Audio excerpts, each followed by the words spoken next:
Kamioia, azkar zijoan autopistan zehar, errusika etzen ausartzen alkandoraren butoizulo hartatik mugitzen, bere bidaiakidearen egoera tamalgarriaz konturatzen baitzen. Kopetan zapi batzuk zeramatzan, masailetan esparadrapu zati bana eta sudurra pipergorria baino gorriztatuagoa. Humorez ere eskazebilen borrokolari ura, zenoiz behinka, biraoka hasten baitzen azeragailua urduri sakatuz. Kauen sotz, bakarrik falta zitzaidan Rotterdamera berandu ailegatzea. Arraioa, Gordon honen indarrak ez dira txantxetakoak, nola utzi nauen?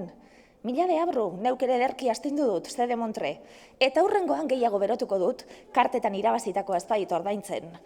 Errusikan ekatuta zegoen oso, kamioiaren binbiliban balak eta bizi izandako emozio bortitzek logura astun eta gaindi ezina sortu zioten.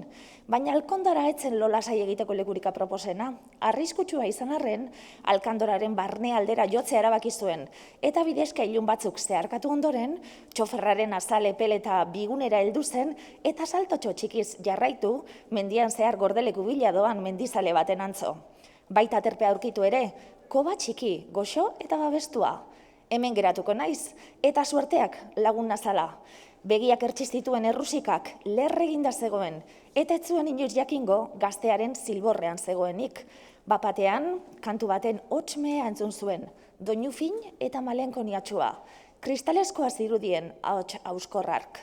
Nondiko tezetorren, kantura etzen dantza egiteko aproposa. Adi entzun eta bihotzeraino heltzen den horietakoa baizik.